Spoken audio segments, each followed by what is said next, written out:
Bismillahirrahmanirrahim. Bismillah wa bihamdihi. Assalamualaikum warahmatullahi wabarakatuh. Alhamdulillah wassalatu wassalamu ala Rasulillah Muhammad ibn Abdullah al-qaim bihuquqillah ma dhaqat illa wa farajahallah. Rabbi shrah li sadri wa yassir li amri wa hlul 'uqdatam min lisani yafqahu qawli waj'al li wazira min ali amma ba'd. Wa qala Allah subhanahu wa ta'ala fi muhkami tanzilih. A'udzu billahi as-sami'il 'alim minasyaitonir rajim. Bismillahirrahmanirrahim. Syahrul Ramadan alladzi unzila fihi al-Qur'an hudan lin-nas wa bayyinatin minal huda wal furqan. Faman syahida minkum asy-syahra falyasum. Wa man kana maridan aw 'ala safarin fa 'iddatun min ayyamin ukhra. Yuridullahu bikumul yusra wa la yuridu bikumul 'usra wa litukmilul 'iddata wa litukabbirullaha 'ala ma hadakum wa la'allakum tashkurun. Pendengar RRI rahimakumullah, shaimin shaimat rahimakumullah. Tema kajian kita pada muzakarah kali ini adalah pesan di balik nuzulul Quran dalam menjawab tantangan zaman. Saudara pendengar RRI dimanapun berada rahimakumullah. Di dalam Al-Quranul Karim Allah menjelaskan tentang fungsi Al-Quran. Fungsi Al-Quran itu adalah hudan linnas wa bayyinatin minal huda wal furqan. Hudan adalah petunjuk, bimbingan, arahan untuk menuju kebaikan. Sedangkan bayyinat adalah menjawab tentang realitas-realitas petunjuk itu dalam dinamika kehidupan manusia untuk bisa membedakan mana yang hak, mana yang batil, mana yang salah, mana yang benar, mana yang baik, mana yang buruk. Ini penjelasan Al-Quran tentang fungsi Al-Quranul Karim terhadap manusia. Mempersingkat penjelasan bahwa minimal ada 7 pesan-pesan Al-Quran di dalam menjawab tantangan kemanusiaan. Pesan yang pertama adalah pesan keimanan, yang sekaligus pesan keimanan ini menggambarkan tentang predikat. Yang pertama adalah predikat al-mu'minun. Al-Quran memberikan penjelasan bahwa dzalikal kitab hudan lil muttaqin. Itulah Al-Quran adalah petunjuk bagi orang yang beriman, orang yang bertakwa. Dalam hal ini Allah merangkaikan Al-Quran itu dengan puasa Ramadan. Karena memang Al-Quran diturunkan pada bulan suci Ramadan. Allah memanggil orang-orang yang mampu untuk mengaplikasikan pesan-pesan Al-Quran itu dengan gelar Al-Mu'minun. Allah sebutkan dalam Al-Quran, ya ayyuhalladzina amanu kutiba alaikumussyiyam kama kutiba alal ladzina min qablikum la'allakum tattaqun. Pesan yang pertama adalah pesan keimanan bagi orang yang beriman. Al-Quran hadir untuk menenteramkan iman orang yang beriman kepada Allah Subhanahu wa taala dengan penjelasan Al-Quranul Karim. Maka level yang pertama adalah level tentang keimanan, dan itulah fungsi Al-Quran untuk membimbing keimanan orang yang beriman, keimanan orang yang mukmin untuk menuju hakikat kehidupan yang sebenarnya, yaitu berjumpa dengan Allah SWT dalam surganya nanti. Ini yang pertama adalah pesan keimanan. Pesan yang kedua adalah pesan ketakwaan. Di ujung akhir surah Al-Baqarah ayat 183 Allah memberikan penjelasan tentang eksistensi ke hakikat dari puasa itu akan menghadirkan manusia-manusia yang al-muttaqun, manusia-manusia yang tetap terfilter imannya, terjaga pikirannya, terjaga fisiknya dari segala hal yang merusaknya. Maka orang-orang itulah yang disebut dengan al-muttaqun, orang yang terpelihara, orang yang dekat dengan Allah Subhanahu wa taala. Al-Qur'an menghadirkan pesan-pesan ketakwaan agar manusia terus terjaga dalam rel-rel kemuliaan dari Allah Subhanahu wa taala. Kemudian pesan yang berikutnya, Al-Quran memberikan penjelasan bahwa paman tatawwa'a khairan fahuwa khairun lah. Al-mutatawwi'un, orang yang terus berusaha untuk melengkapi kewajiban-kewajiban yang fardu. Di saat dia mampu melaksanakan kewajiban yang fardu, kewajiban pokok, dia berusaha untuk menambah dengan melaksanakan ibadah-ibadah sunnah. Itulah mereka al-mutatawwi'un, orang yang terus melaksanakan ibadah-ibadah sunnah yang disunnahkan oleh Allah, disunnahkan oleh Rasulullah SAW. Pesan Al-Quran adalah jangan pernah sempurna dengan kesempurnaan kita sendiri, tapi terus menerus untuk menjadi orang yang sempurna. Kenapa? Karena manusia dalam serba kekurangan iman, kekurangan akhlak, kekurangan ilmu. Maka Al-Quran memberikan penjelasan agar kita terus menjadi orang yang menambah khazanah keilmuan, keimanan, keyakinan kita kepada Allah SWT. Itulah derajat yang ketiga, al-mutatawwi'un. Derajat yang berikutnya adalah Allah SWT memberikan gambaran in kuntum ta'lamun. Al-Quran menghadirkan agar kita menjadi orang yang alim, orang yang cerdas, orang yang mampu berpikir, menggunakan nalar dengan sebaik-baiknya dalam rangka mencermati alam semesta ini. Orang yang berilmu akan terus bisa beradaptasi dengan tantangan zaman, di mana di era digital, di era global, di era yang sangat pesat dunia dua teknologi ini. Yang mampu bertahan adalah orang yang mampu berilmu, orang yang mengilmukan situasi kondisi dengan terus mengacu kepada kemaslahatan ukhrawi, kemaslahatan duniawi.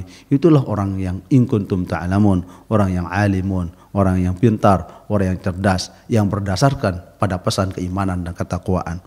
Maka orang-orang yang alim, orang yang pintar, orang yang smart inilah yang bisa berdialektika dengan kondisi zaman. Itulah pentingnya Al-Quran menghadirkan peradaban untuk alam semesta, khususnya manusia. Kemudian Allah SWT memberikan penjelasan tentang bagaimana Al-Quran itu adalah bagi orang-orang yang selalu merenung dan berpikir. Dan memang Allah SWT memberikan penjelasan walitukmilul iddata, orang yang mutakamilun, orang yang selalu menyempurnakan segala hal. Salatnya kurang, dia sempurnakan. Puasanya kurang, dia sempurnakan. Ibadahnya kurang, dia sempurnakan. Maka orang inilah pesan-pesan Al-Quran agar kita menjadi orang yang mutakamil, yang berusaha menjadi orang yang sempurna dalam segala hal. Kemudian berikutnya al-mutakabbir, orang yang selalu mengagungkan Allah SWT, membesarkan dan memuji Allah SWT. Karena manusia dalam keadaan lemah, kekurangan, maka Allah SWT menghadirkan Al-Quran agar manusia bisa sadar, bisa insaf, introspeksi diri bahwa kita adalah makhluk Allah yang lemah. Itulah pesan Al-Quran tentang al-mutakabbir. Kemudian berikutnya adalah level yang berikutnya, Allah jelaskan tentang al-asyakirun wala'allakum tashkurun, agar kita mampu menjadi orang yang bisa merefleksikan nikmat-nikmat Allah pada diri kita. Orang yang mampu memahami fungsi nikmat Allah, kemudian dia memanfaatkan nikmat Allah itu untuk beribadah, untuk melakukan perintah-perintah Allah, menjauhi segala larangan Allah. Itulah hakikat syukur. Orang yang syukur adalah orang yang menghargai nikmat-nikmat Allah pada dirinya dengan cara melakukan kebaikan-kebaikan, kebermanfaatan kepada orang banyak. Orang yang syukur adalah orang yang mampu menjaga diri, menjaga keluarga, menjaga situasi dan kondisinya dengan iman, takwa, dan selalu dengan ilmu pengetahuan. Maka orang-orang yang syukurlah yang mampu beradaptasi dengan tantangan zaman yang sangat menggila, tantangan zaman yang sangat mengglobal, yang sampai rumah pun masuk tantangan-tantangan itu. Maka orang yang memiliki jiwa syukur, berterima dengan pemberian Allah, itulah orang yang mampu menghadapi tantangan zaman. Selanjutnya Allah SWT memberikan refleksi akibat dari Al-Quran SWT yang memberikan refleksi dampak positif bagi manusia. Allah memberikan penjelasan wa idza sa'alaka ibadi anni fa inni qarib ujibu da'watad da'i idza da'an ad-da'una ila Allah. Orang yang selalu optimis kepada Allah SWT, mengharap pemberian Allah, mengharap karunia Allah, bermunajat dalam waktu dan dalam setiap kesempatan dan waktu. Itulah orang yang selalu dekat dengan Allah karena dia berdoa kepada Allah. Ad-da'una ila Allah, ad-da'iyuna ila Allah. Orang yang selalu berdoa, bermunajat dalam situasi dan kondisi apapun. Itulah orang yang dekat dengan Allah SWT. Kemudian yang berikutnya ar-rasyidun, yang selalu dalam bimbingan Allah. Al-Quran adalah ar-rasyid, Al-Quran adalah pembimbing, Al-Quran adalah pemberi petunjuk, Al-Quran adalah pemberi isyarah kehidupan. Al-Quran adalah filter dari segala musibah, dalam masaib, dalam segala muskilat kehidupan manusia. Itulah ujung di akhir ayat-ayat ini menjelaskan tentang kriteria kehidupan manusia. Di akhir ayat 187 Allah SWT memberikan penjelasan tentang pesan-pesan nuzul Quran adalah kadzalika yubayyinullahu ayatihi lin-nasi la'allahum yattaqun.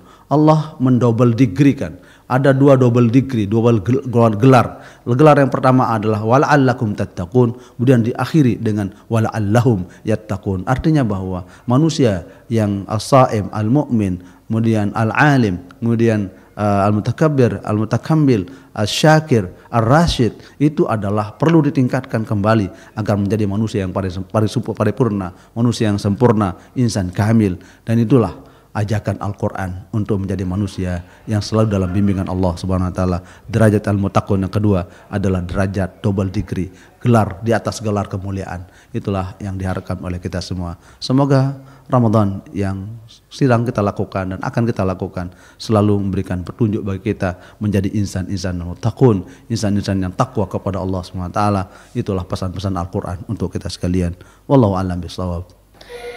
Masya Allah, begitu mendalam sekali. Semoga saja kita bisa meraih double degree, itu sangat luar biasa. Ada yang sudah masuk beberapa pertanyaan dan sudah banyak sekali di channel YouTube. Kita terima dulu di 646521. Halo, Muzakarah Ramadan. Muzakarah Ramadan. Assalamualaikum. Waalaikumsalam warahmatullahi wabarakatuh. Dengan siapa Bapak? Abraham Sodikin. Silakan Pak Abraham. Saya akan bertanya Bapak Tuan Guru mengenai masalah tauhid. Jadikan la ilaha illallah Muhammad la ilaha illallah, tiada Tuhan yang berhak disembah dengan benar kecuali Allah. Nah, yang saya pertanyakan adalah mana yang benar ini, melainkan Allah, kecuali Allah, atau selain Allah, Bapak Tuan Guru? Oke, itu saja Pak Abraham ya. Terima kasih. Iya, terima kasih Pak Abraham. Waalaikumsalam warahmatullahi wabarakatuh. Kita terima di GSM Pro 1. Assalamualaikum, Muzakarah Ramadan. Iya, terputus rupanya. Kita ambil satu pertanyaan di YouTube channel dari Hasbi Nawawi. Izin bertanya Pak Tuan Guru, saya seorang chef di dunia pariwisata. Apakah hukumnya mencicipi masakan kalau kita puasa menurut mazhab yang 4? Mohon penjelasannya. Itu kemudian kita terima di GSM. Halo, Muzakarah Ramadan. Halo. Iya. Assalamualaikum warahmatullahi wabarakatuh. Waalaikumsalam warahmatullahi wabarakatuh. Silahkan pertanyaannya dari Mbak Ica ya. Oke, silakan Mbak Ica. Pak Tuan Guru. Assalamualaikum warahmatullahi wabarakatuh. Ayat yang berketuan kanggon bersedekah oleh betul bisa dalam keadaan menstruasi tak hendak puasa Pak Tuan Guru. Terus perintah kanggon bersedekah oleh betul ia kan nimpas baru nikah melahirkan nimpas. Oke. Endeng makanan season makanan bisa onos sebab buka lah kanggon. Oke. Itu saja Ica ya. Assalamualaikum warahmatullahi wabarakatuh. Waalaikumsalam warahmatullahi wabarakatuh. Sudah ada 3 penanya Pak Tuan Guru, silahkan. Ya, kita jawab secara singkat ya. Pertama dari Pak Abraham Sodikin tentang tauhid. La ilaha illallah. Mana sesungguhnya makna yang sebenarnya dari kata ini? Di dalam ini, lapas ini ada kalimatul isbat, kalimatun nafi, namanya ilmu nahwu ya. Ada kalimat la ilaha, itu kalimatun nafi, yang menafikan tidak ada Tuhan, tidak ada ilah. Jadi semua Tuhan, Tuhan harta, Tuhan benda, Tuhan kepeng, Tuhan yang ditakut, Tuhan yang pokoknya selain Allah, itu la ilah, itu namanya kalimatun nafi. Illallah, illa itu adalah adatul istisna, ilmu nahu namanya, ilmu untuk alat untuk pengecualian. Maka bisa kita artikan tidak ada Tuhan kecuali. Illa itu adalah pengecualian. Lapas mustasnayat. Illallah, kecuali Allah. Tidak ada Tuhan kecuali Allah. Itu yang paling tepat dalam menerjemahkan kata la ilaha illallah. Jadi la ilaha itu adalah kalimatun nafi, illa itu adalah adatul istisna, Allahu itu namanya al kalimatul isbat, lapas yang diisbatkan, yaitu tidak ada Tuhan kecuali Allah. Sesungguhnya dalam makna bahasa sama saja, melainkan, kecuali, itu bahasa Indonesia. Tapi kalau bahasa Arab itu memang tinggi dan dalam sekali maknanya. Jadi itu makna kalimat tauhid itu, tidak ada Tuhan selain Allah, melainkan Allah, kecuali Allah. Jadi itu boleh saja menerjemahkan dengan redaksi-redaksi itu, sebab illa itu adalah kalimatul istisna. Maka ada kalimatul isbat, kalimatul nafi, la ilaha, kalimatul isbat, ya al-mutsbit, ya ada kalimatul manfi, kalimatul mutsbit, kalimat yang menafikan semua hal, ya baik harta benda, kekayaan, jabatan, itu bisa juga disebut ilah itu, karena mengganggu iman kita, sehingga perlu penetapan terhadap segala hal itu dengan hanya kepada Allah Subhanahu wa taala. Itu penjelasan singkat tentang la ilaha illallah. Kalimatul isbat, kalimatul nafi. Kemudian Pak Hizbi Nawawi tentang mencicipi makanan, karena sebagai chef ya, sebagai juru masak gitu. Boleh mencicipi makanan, boleh. Mencicipi makanan itu boleh ya, hanya sekedar di ujung lidah ya. Di ujung lidah untuk sekedar mengetahui ya kadar ukuran garam dan jenisnya ya. Setelah itu dimuntahkan. Jangan ditelan. Kalau ditelan nanti bisa membatalkan puasa. Jadi secara prinsip hukumnya boleh, dimakruhkan tapi ya, yukrahu, makruh, tapi karena ya artinya tidak membatalkan puasa, kecuali kalau dia cep rasa kemudian dia telan ya membatalkan puasanya. Kayak itu ya, boleh, dibolehkan. Kemudian ya boleh bersedekah kepada siapa saja dalam kondisi apa saja. Ya, bersedekah kepada siapa saja dalam kondisi apa saja. Apalagi dalam keadaan haid, nifas, itu kan butuh bantuan itu, karena dari datang bulan itu lagi orang sakit itu dianggap orang sehat apa. Jadi boleh bersedekah di situ, boleh memberikan infak sedekah kepada orang itu. Jadi tidak dilarang oleh Allah SWT, bahkan dianjurkan memberikan infak sedekah, pertolongan kepada orang yang membutuhkan dan atau orang yang sedang sakit. Demikian Neca ya. Iya, kita terima lagi di 646521. Halo, Muzakarah Ramadan. Halo. Iya, dengan siapa Pak? Saya dari Gunung Sasak.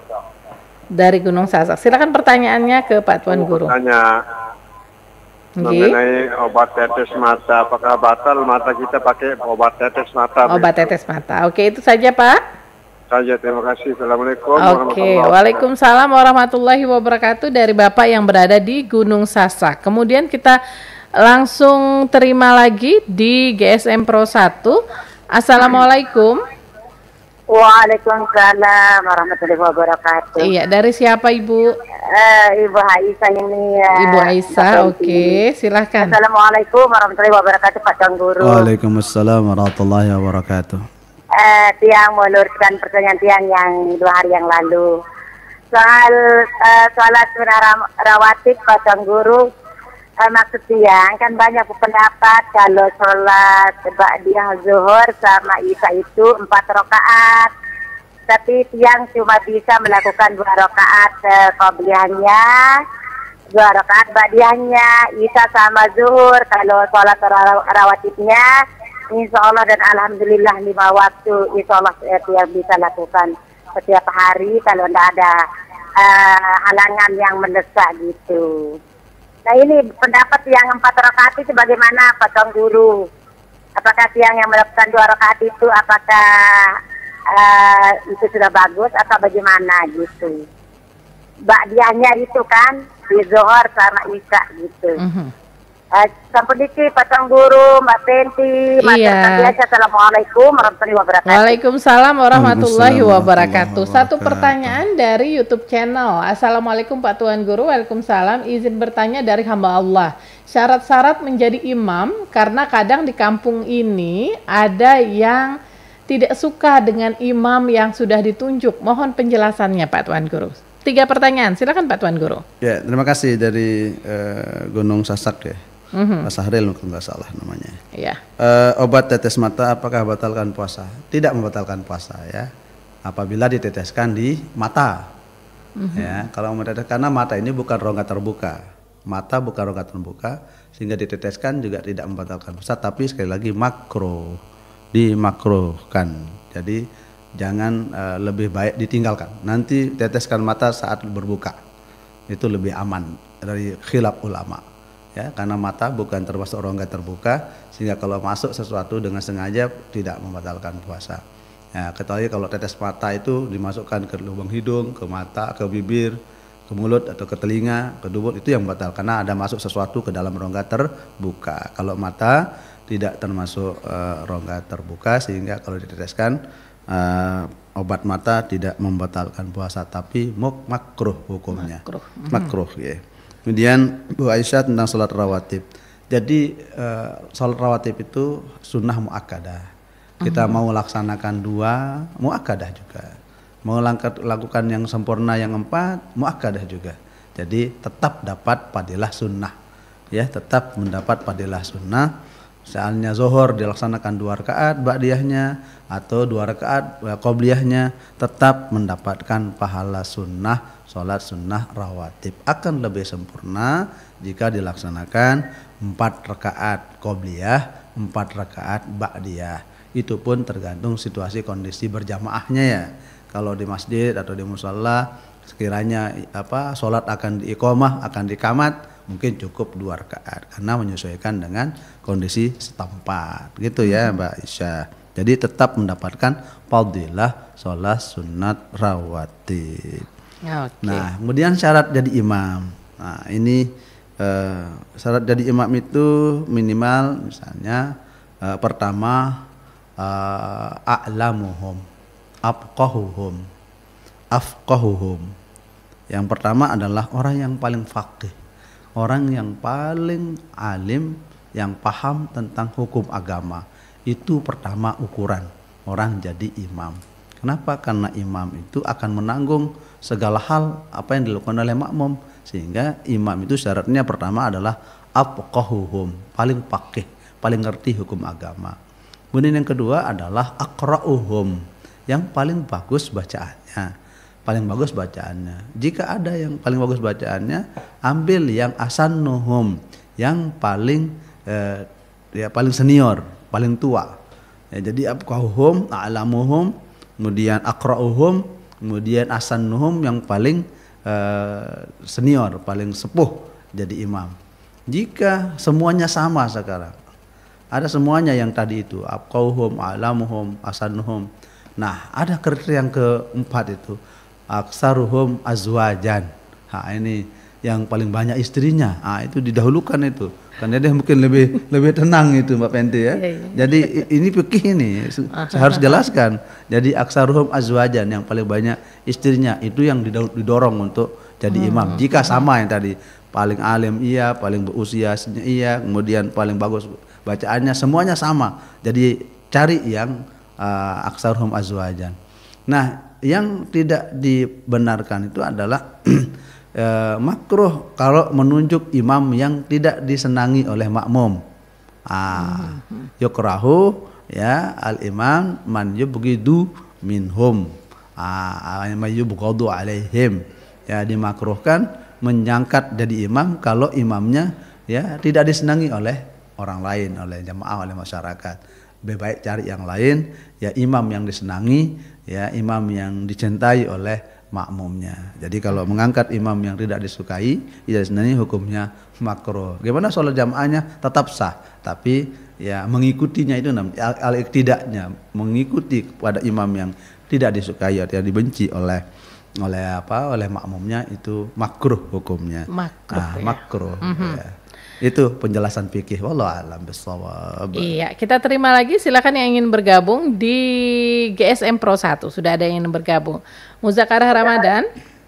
Halo, assalamualaikum. Waalaikumsalam warahmatullahi wabarakatuh. Guru. Ya, dengan Bapak siapa, Pak? Dengan Pak Ahmad di Narmada. Pak Ahmad, silakan Pak Ahmad. Sehubungan dengan zakat fitrah nih kita guru. Yeah. Kita berzakat fitrah kepada saudari kita yang sudah menjanda, ataupun ponakan kita kepada hartanya. Itu aja, Guru. Assalamualaikum warahmatullahi wabarakatuh.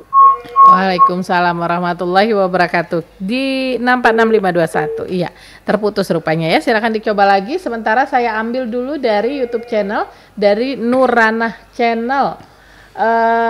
Dari Bapak Eli Salut dari KLU, orang yang tidak menyapa saudaranya, apakah dapat ampunan Allah di bulan Ramadan ini, Pak Tuan Guru? Oke, satu penanya lagi. Halo, Muzakarah Ramadan. Halo, Muzakarah Ramadan. Halo, Assalamualaikum. Waalaikumsalam warahmatullahi wabarakatuh. Dengan Bapak siapa, Pak? Dengan Pak Irwan di Narmada. Pak Irwan di Narmada. Silakan Pak Irwan. Assalamualaikum, Tuan Guru. Waalaikumsalam warahmatullahi wabarakatuh. Ini Pak Tuan Guru, yang mau tanya, apa sih hukumnya kalau kita tadarusan menggunakan pengeras suara dan itu sampai menjelang sahur? Itu saja, Pak Tuan Guru. Terima kasih. Assalamualaikum warahmatullahi wabarakatuh. Waalaikumsalam warahmatullahi wabarakatuh. Sudah ada 3 pertanyaan dari Pak Ahmad, Pak Irwan, dan dari Bapak Eli di KLU. Silahkan Pak Tuan. Ya, terima kasih para pemirsa pendengar RRI Mataram rahimakumullah, Saiman rahimakumullah. Pertama tentang zakat fitrah. Zakat fitrah itu sahkah kita berikan kepada saudara kita atau kepada keponakan? Ya, sah hukumnya ya, karena ya yang tidak sah itu apabila kita memberikan zakat fitrah kepada anak, istri ya, dan ibu bapak itu ya. Jadi kalau saudara ke samping ya, samping kiri kanan itu boleh. Kenapa? Karena tidak menjadi tanggungan kewajiban untuk memberikan nafkah. Jadi pada prinsipnya dibolehkan dalam Islam memberikan zakat kepada saudara kita, kepada keponakan, cucu dan seterusnya ke bawah, boleh hukumnya, karena bukan bagian dari man wajabat alaihi nafaqatuh, orang yang memang diwajibkan untuk memberikan nafkah kepadanya. Penjelasan yang sederhana, tidak wajib, tidak boleh memberikan zakat kepada ibu, bapak, anak, ya, istri, suami. Di situ ya hukumannya, hukumnya menjelaskan itu. Sedangkan berzakat kepada ya saudara atau kepada cucu atau kepada keponakan itu boleh hukumnya, sah zakatnya. Kemudian orang yang tadarus sampai menjelang sahur, ini kan tradisi masyarakat kita di Lombok ya, di Sasak khususnya, bahwa ada tradisi tadarus sampai sahur, sampai menjelang sahur. Ini saya kira kembali kepada kesadaran kita masing-masing bahwa tadarus itu hal yang dianjurkan. Ya, membaca Quran itu hal yang dianjurkan, tapi tentu juga dianjurkan kita juga meraih, memahami, menghargai orang lain. Nah, kalau mau tadarus Al-Quran di masjid, silakan. Pengeras suara itu bisa dipakai dari jam selesai taraweh sampai jam 10 atau jam 11, tergantung kesepakatan. Nanti jam 11 ke atas sampai jam 3 atau setengah 4 itu pakai loudspeaker dalam saja, agar tidak mengganggu kenyamanan orang yang sedang istirahat. Mungkin keluarga kita, sahabat kita, masyarakat kita ada yang sedang sakit, ada punya anak kecil, hingga terganggu dengan suara loudspeaker itu, perlu kita dibatasi untuk meraih hak orang lain. Di dalam hadis banyak menjelaskan tentang itu. Ada seorang sahabat, begitu dia masuk masjid, dia sholat sunat dalam masjid, kemudian dia baca Quran dengan nyaring. Padahal ada di sampingnya ada sahabat yang sedang duduk sambil tidur di masjid itu.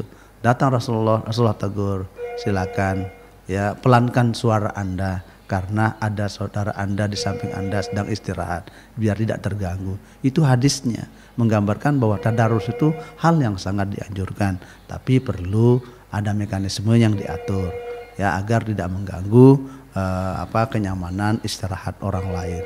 Ini yang pertama. Biasa juga di kampung-kampung itu karena semarak sekali Ramadan itu, sehingga tidak pernah sepi masjid untuk baca Al-Quran. Hal itu sekali lagi kembali kepada kesepakatan masyarakat setempat.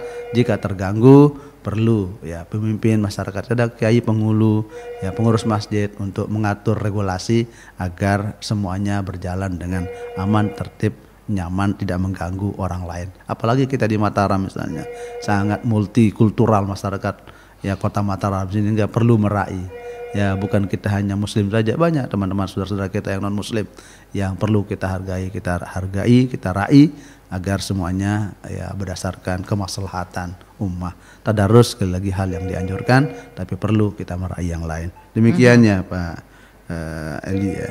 Kemudian Pak Irwan tentang yang tadarus tadi ya, yang, tadarus dari Nurana, orang yang tidak menyapa saudaranya. Oh saudaranya. iya, tidak menyapa saudara, apakah dia dapat pengampunan?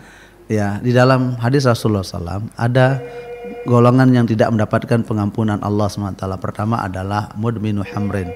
Mudminu hamrin, orang yang minum khamar, orang yang minum minuman keras, orang yang mabuk, orang yang narkoba, itu tidak mendapatkan pengampunan Allah SWT. Kemudian azani, orang yang berzina, tidak mendapat pengampunan Allah SWT.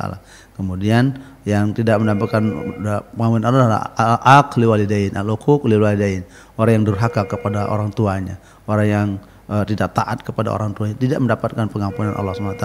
Kemudian yang keempat adalah qati'ur rahimin, orang yang memutus silaturahim. Orang yang memutus silaturahim itu tidak mendapatkan pengampunan Allah Subhanahu wa taala di bulan suci Ramadan. Jadi itu hal-hal yang harus diandari oleh kita agar kita mendapatkan pengampunan Allah. Sekali lagi, orang yang memutuskan silaturahimnya dengan tetangganya, dengan keluarganya, itu adalah orang yang tidak mendapatkan pengampunan Allah di bulan suci Ramadan. Na'udzubillahi min dzalik.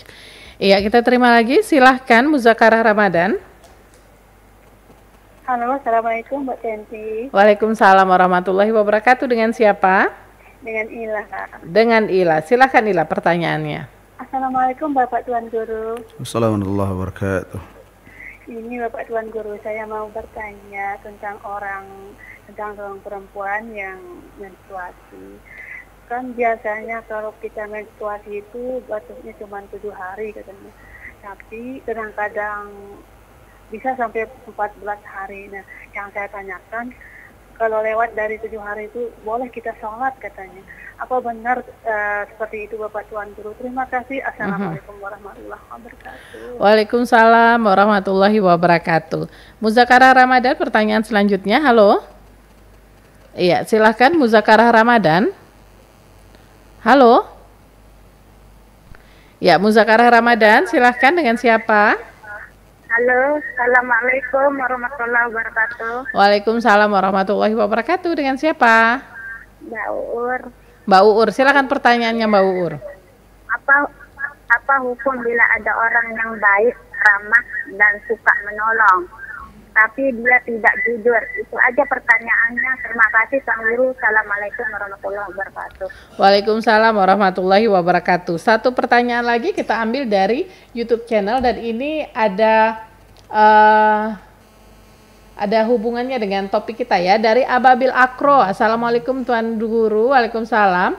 Al-Quran merupakan pedoman dalam kehidupan, termasuk juga ada hukum di dalamnya.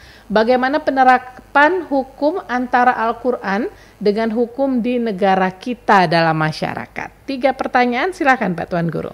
Ya, terima kasih. Pertama tentang perempuan haid dari Mbak Ila. Perempuan haid itu supaya ini namanya fiqhun nisa ya, fikih tentang perempuan. Sebagai seorang perempuan harus paham tentang itu. Pertama tentang darah yang keluar dari alat kemaluan perempuan itu ada yang disebut dengan darah haid, ada darah wiladah, ada nifas, ada istihadah, ya, darah penyakit. Darah penyakit itu apabila darah keluar kurang dari 24 jam. Itu juga darah istihadah namanya. Jadi segera mandi langsung sholat. Kemudian darah istihadah adalah darah yang keluar lebih dari 15 hari. Kalau udah 15 hari keluar darah, kemudian ternyata masih ya tanggal 16 itu keluar darahnya, segera mandi bersih, kemudian ya disempol darah yang keluar itu sholat. Itu namanya darah istihadah. Nah, darah haid sekarang itu minimal darah haid itu adalah yaumun wa lailatun, sehari semalam. Itu batasan minimal darah haid. Kemudian aglabuha, kebiasaan darah haid itu keluar adalah 7 hari, 7 malam, seminggu. Kemudian aksaruha, paling banyak darah haid itu keluar adalah 15 hari. Nah, apabila sudah suci per tanggal 7, artinya Senin, Selasa, Rabu, Kamis, Jumat, Sabtu dia sudah suci, atau Ahad sudah suci, hari ke-8 sudah suci. Dia wajib mandi, kemudian sholat. Nah, gimana caranya melihat dia inqita'ud dam, putusnya darah itu adalah misalnya masukkan ke kapas, ke dalam vagina itu, jika masih menyerap air berarti masih belum putus darah haidnya. Jika tidak, maka ya darah sudah putus. Kalau sudah putus darah, kemudian tidak perlu menunggu sampai tanggal 15, silakan sholat. Nah, gimana jika nanti di hari ke-14 keluar lagi? Nah, itu ya sholat yang dilakukan, puasa yang dilakukan ya tanggal 8, 9, 10, 11, 12, 13 itu sah. Ya, puasanya sah ya. Tinggal mandi tanggal 14 itu ya, kemudian sholat. Nah, sampai tanggal 15. Nah, atau istibra dulu, tunggu sampai tanggal 15. Kalau sudah tanggal 15 itu masih keluar, cepat mandi, dan itu sudah namanya darah istihadhah. Jadi itu batasannya terkait tentang sholatnya. Jadi tidak wajib diqadha sholatnya, tapi puasanya sah selama dia dalam keadaan suci. Kalau dalam keadaan haid maka batal puasanya dan wajib mengqadhanya nanti di hari atau di bulan selain bulan suci Ramadan. Demikian penjelasan singkatnya. Iya. Kemudian tentang orang yang baik, ramah, tukang menolong, tapi kurang jujur. Ya mungkin kurangnya jujurnya ini yang kurang ini. Jujurnya yang kurang. Saya kira kalau orang baik, ramah, suka menolong itu biasanya orangnya ya relatif jujur lah gitu kan. Kalau emang tidak jujur, nah ini perlu kita nasihati agar akhlaknya yang mulia tadi itu, kejujuran itu penting, karena itu bohong itu adalah rasu kulli khati'ah. Ya pangkal semua dosa adalah bohong gitu kan. Jadi orang yang bohong itu adalah penyakit hati, dan itu bisa menyebabkan orang tersinggung, ya bisa terjadi konflik dan lain karena sebab bohong. Makanya Rasulullah katakan jujur itu adalah mengajak kepada kebaikan. Ya, fa inna sidqa alaikum bisidqi fa inna sidqa yahdi ilal bir. Engkau harus jujur karena kejujuran itu akan menghadirkan kebaikan. Wal birra yahdi ilal jannah. Sedangkan kebaikan itu akan mengarah kepada surga. Alaikum iyyakum wal kadzib. Hendaklah Anda jauhi bohong itu. Fa innal kadziba yahdi ilal fujur. Ya, kalau bohong itu pasti mengajak kepada hal-hal yang kezaliman, hal-hal yang tercela. Wal fujur yahdi ilan nar. Sedangkan kejahatan itu akan berorientasi kepada neraka. Itu pesan Rasulullah SAW. Ternyata jujur itu suatu yang penting. Nah, ini perlu ditanamkan kejujuran. Yang hilang di antara kita ya bermasyarakat berbangsa ini kan kejujuran. Ya, makanya banyak yang korupsi, banyak macam-macam itu karena kejujuran yang hilang ya di tataran masyarakat kita. Kemudian yang berikutnya adalah tentang petunjuk Al-Quran. Ada petunjuk, ada hukum penerapan Al-Quran dalam kehidupan sehari-hari. Iya, kita ini berada di negara Pancasila ya, bukan negara Islam. Ya, Al-Quran adalah sangat salihun di kulli zamanin wa makan. Al-Quran itu sangat cocok realitas sesuai dengan kondisi sosial masyarakat. Bahwa ya kita adalah negara yang Islami, negara yang sudah menerapkan ajaran-ajaran Islam dalam semua kehidupan kita. Tinggal kita mau mengamalkannya apa tidak. Ya, ajaran-ajaran Al-Quran dalam kehidupan kita berbangsa dan bernegara. Bahwa kita tidak dosa ya menerapkan hubungan potong tangan, rajam. Itu yang ya hukum Quran menjelaskan itu, tapi kita berada di negara Pancasila, negara hukum yang sesuai dengan ya ketentuan negara kita. Al-hukmu yaduru ma'al illati wujudan wa adaman. Hukum itu berlaku sesuai dengan situasi dan kondisi yang setempatan. Ya mungkin negara Arab ya, dia punya negara Islam yang 100% masyarakatnya masyarakat muslim, dia terapkan ajaran Al-Quran, itu bagus, benar. Kita ini tidak ya negara Islam karena kita memiliki keragaman beragama, berbangsa, bernegara, tapi ketetapan Al-Quran itu dalam syariat yang Islami, kehidupan yang Islami, pergaulan yang Islami, hukum yang Islami sudah diterapkan di Indonesia. Coba lihat muamalah, hukum-hukum muamalah kita semua sangat Islami sekali, mengayomi semua elemen kehidupan masyarakat. Maka kita tidak salah dalam hal itu. Wallahu a'lam bishawab. Iya, kita terima lagi 3 penanya ya. Muzakarah Ramadan, Assalamualaikum. Iya, rupanya terputus. Silakan dicoba lagi pendengar di 646521. Sementara kita ambil dulu di YouTube channel. Ada dari Siti Aminah. Pak Tuan Guru izin bertanya, apa hukumnya tetangga yang suka bergosip, menjelek-jelekan, memfitnah orang, baik di bulan puasa maupun hari-hari biasa? Itu pertanyaannya satu. Kemudian 646521, Muzakarah Ramadan. Assalamualaikum Tuan Guru. Waalaikumsalam warahmatullahi wabarakatuh. Halo, Muzakarah Ramadan. Halo, Muzakarah Ramadan. Assalamualaikum. Waalaikumsalam warahmatullahi wabarakatuh. Dengan siapa Bapak? Bapak Marisa di Narmada. Bapak Marisa di Narmada. Oke, silakan Pak Marisa. Apa hukumnya ketika memberikan zakat fitrah pada tidak berpuasa, tidak sholat? Kita ya Pak Tuan Guru. Iya. Assalamualaikum. Waalaikumsalam warahmatullahi wabarakatuh. Karena Pak Marisa bertanya seputar zakat fitrah, ini di YouTube channel juga ada pertanyaan seputar zakat fitrah dari Taufik Hidayat. Mengenai zakat fitrah, apakah boleh digunakan untuk pembangunan masjid atau musola? Karena seperti yang kita tahu, zakat fitrah itu adalah kotoran. Ya, 3 pertanyaan, silakan Pak Tuan Guru. Ya, terima kasih. Pertama dari Ibu Aminah tentang tetangga yang tukang gosip, tukang fitnah. Itu pentingnya di dalam penjelasan Rasulullah SAW memilih tetangga. Memilih tetangga itu penting, ya. Khudil jar qabla dar. Ya, jadi jadikanlah, pilihlah tetanggamu sebelum engkau membangun rumah. Itu pentingnya kita punya tetangga yang saling mengerti.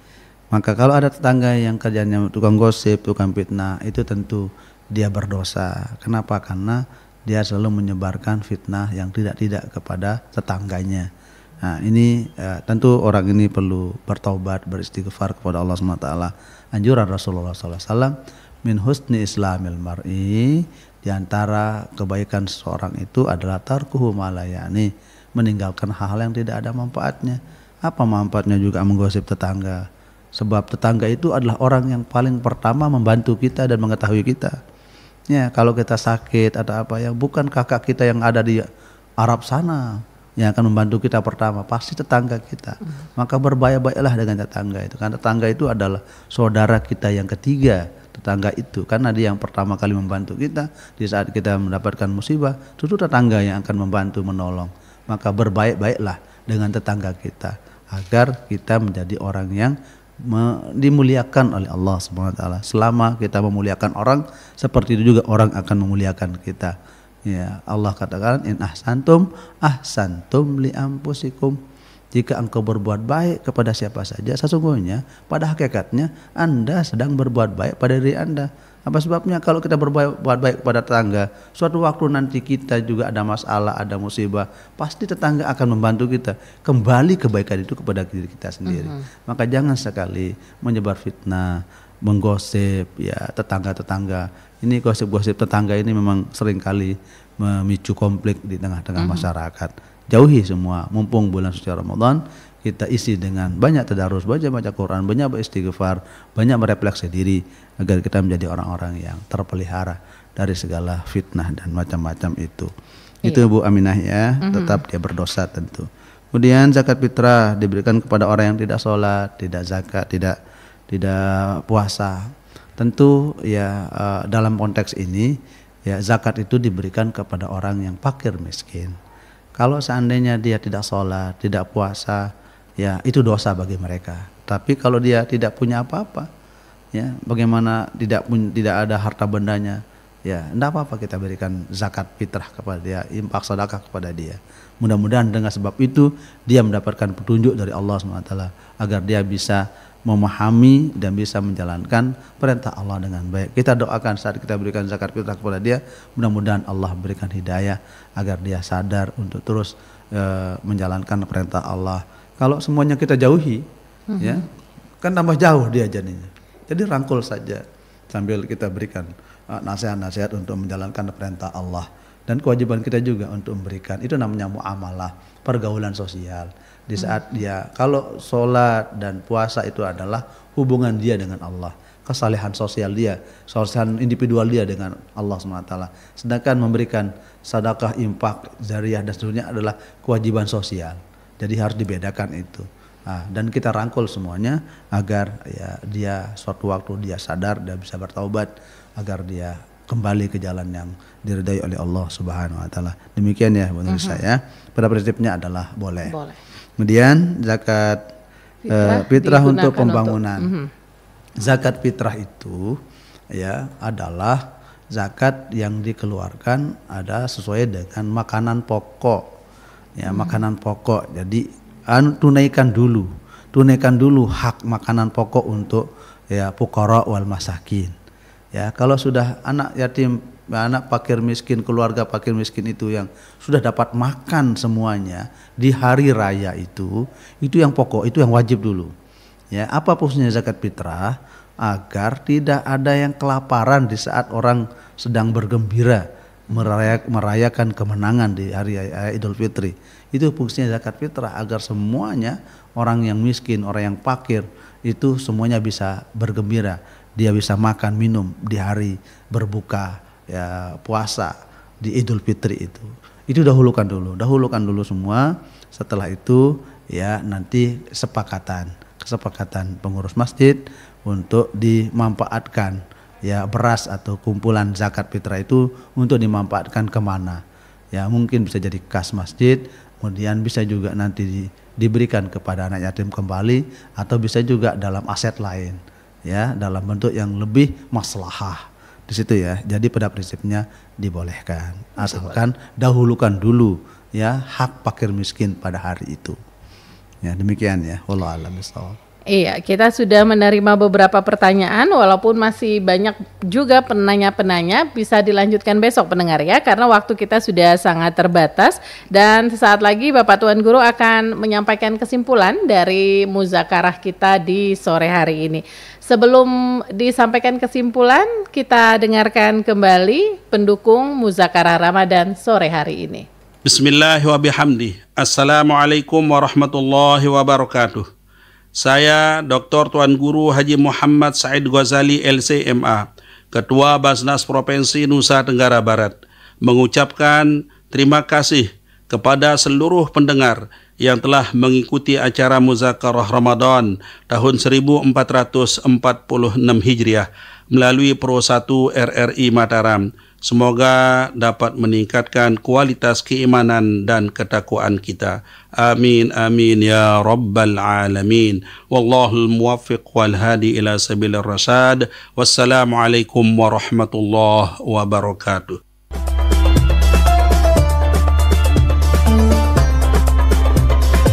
Anda masih bersama kami dalam program acara Muzakarah Ramadan Pro 1 RRI Mataram, dipersembahkan oleh Bank NTB Syariah.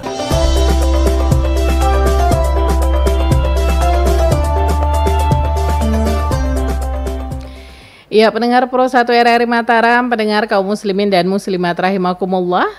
Muzakarah Ramadan kita di hari ke-17 dengan judul Pesan Nuzulul Quran dalam menjawab tantangan zaman bersama Bapak Profesor Dr. Fahru Rozi Dahlan QH.MA. Saat ini kita sudah berada di penghujung perjumpaan. Sebelum kita tuntaskan sore hari ini, kami persilakan Bapak Tuan Guru untuk menyampaikan kesimpulan dari topik kita sore hari ini. Silakan Pak Tuan Guru. Bismillahirrahmanirrahim.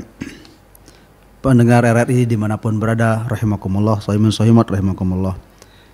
Natijah, khulasah, kesimpulan dari muzakarah kita hari ini, saya bacakan hadis Rasulullah SAW dari Abi Hurairah radhiyallahu anhu, anin Nabi SAW, qala, man naffasa an akhihi al-mu'mini kurbatan min kurabid dunya, naffasallahu anhu kurbatan min kurabil akhirah.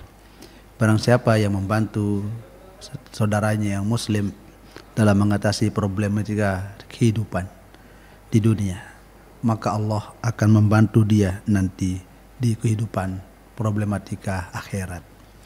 Wa man yassara ala mu'sirin yassarahu Allahu alaihi fid dunya wal akhirah. Barang siapa yang membantu orang yang dalam kesusahan materi, kesusahan harta benda, maka Allah akan membantu dia di kehidupan dunia dan kehidupan akhirat. Wallahu fi aunil abdi madama fi auni akhihil muslim. Allah selalu berada dalam pertolongan hambanya. Allah akan selalu membantu hambanya selama hamba itu sering membantu temannya. Waman salaka tariqan yaltamisu fihi ilman sahalallahu lahu tariqan ilal jannah. Siapa saja yang mudah berjalan menuju ilmu pengetahuan, berusaha sungguh-sungguh mencari ilmu agama, mencari ilmu pengetahuan, maka Allah mempermudah baginya jalan menuju surga, jalan menuju kesuksesan. Allah akan mempermudah dalam mengatasi problem dan tantangan zaman. Wa majtama'a qaumun fi baitin min buyutillah. Siapa saja suatu kaum berkumpul di rumah Allah, di masjid, di musalla maupun di tempat-tempat yang mulia, dia berkumpul bersama banyak orang. Yatluna kitaballah, mereka membaca Al-Quran, mereka bertadarus bersama, saling simaan Al-Quran bersama. Wa yatadarasunahu bima bainahum, kemudian mereka saling mendengarkan bacaan Al-Qurannya, saling menyimak bacaan Al-Qurannya. Illa nazalat alaihimus sakinatu, pasti Allah akan turun bagi mereka ada ketenangan, ketenangan batin, ketenangan pikiran, ketenangan ragawi yang Allah berikan kepada orang yang selalu mengudarasah, membaca Al-Quran, berkumpul zikir bersama orang. Wa ghasyiyatuhumur rahmatu, kemudian rahmat Allah selalu menyeliputi mereka, selalu dalam bimbingan dan pertolongan Allah SWT.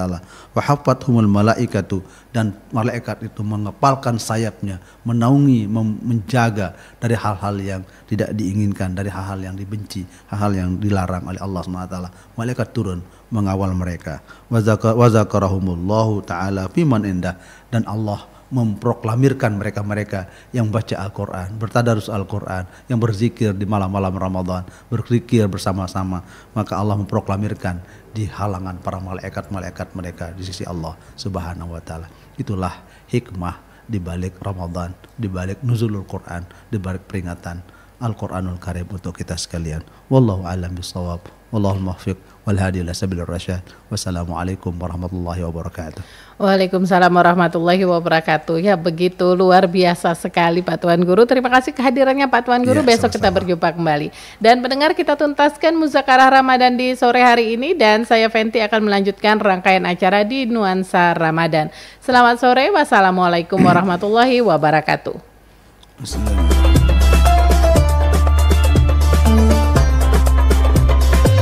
Demikian telah kita ikuti bersama program acara Muzakarah Ramadan Pro 1 RRI Mataram, dipersembahkan oleh Bank NTB Syariah. Sampai jumpa.